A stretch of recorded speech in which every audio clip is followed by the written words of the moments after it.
নিচ্ছি। একদম তাজা মাছ চেয়ে এই জন্য কড়া ভাজি করে নেয়, কড়া ভাজি করলে তাজা মাছের স্বাদটা থাকে না। তো এরপরে আমি এখন শাক ভাজবো। আগে কলমি শাক ভেজে নিচ্ছি, পেঁয়াজ কাঁচামরিচ লবণ দিয়ে ভাজবো। আমি শাকে বেশি কিছু দিই না, আর যেহেতু এটা মিনি কিচেনের রান্না এতটা বেশি কিছু দিব না। আর এদিকে আমার ভাতও ফুটে গিয়েছে। তো আমার এই ভাতের চালগুলো একটু দেরি করে রান্না হয় বা দেরি করে ফুটে, তবে চিকন চালই জানি না এগুলা কেন জানি দেরি করে ফুটে। তো এরপরে আমি আরেকটা শাক বসিয়ে দিচ্ছি। এটা হচ্ছে কি জানি বলে এটাকে, ডাঁটার শাক, একদম ছোট ছোট ডাঁটার শাক এগুলা। তো এগুলোকে আমি এখন ভেজে নিচ্ছি সুন্দরভাবে। আজকে আমার এখানে 3 প্রকারের শাক, তাও সবগুলা সবুজ। তো এই জন্য আমি এক প্লেটে নিয়েছি, পরে আমি বুঝতেই পারি নাই কোনগুলা কী শাক। মানে এক প্লেটে যেহেতু নিয়ে ফেলছি, পরে আমি বুঝি নাই খাওয়ার সময়। তো এরপরে আমি মালাঞ্চা শাকটা ভাজি করে নিচ্ছি, যদিও আমাদের অঞ্চলে এটাকে এলিসা বলে, এটার নাম হচ্ছে মালাঞ্চা শাক।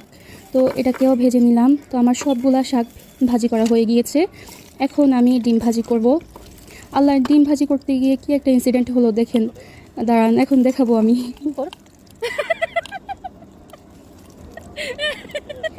আমি যখনই রান্না করতে যাই আমার সাথে এরকম ঘটনা ঘটে। আজকে ডিমটা পরে নাকি সুন্দর হাতলের মধ্যে এটা উঠে গিয়েছে। আমি এত মজা পেয়েছি, এটা দেখে খুবই হেসেছি।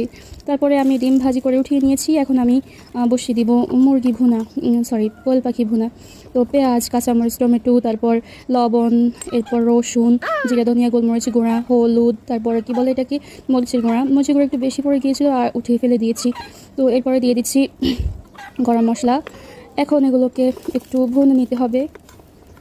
তারপরে এই যে আমার ছোট্ট মগ দিয়ে এখন পানি দিয়ে দিলাম। এখন ভালো করে ভুনা করে নিতে হবে। তারপরে আমি এখন কি বলে এটাকে, মুরগির মাংসগুলো দিয়ে দিলাম। এগুলোকে এখন ভালো করে কষিয়ে নিতে হবে। তো আমি আমার এই কি বলে কড়াইটার সাথে কোনো ঢাকনা নেই, ঢাকনা খুঁজে পাচ্ছিলাম না। এরপরে আমার সসপ্যানের সাথে একটা ঢাকনা খুঁজে বের করলাম। আগে একটু পানি দিয়ে দিয়েছি, না হলে নিচে দিয়ে লেগে যাবে। ছোটো হাঁড়ি পাতিল না, কি বলে ডিশ করতে পারি না।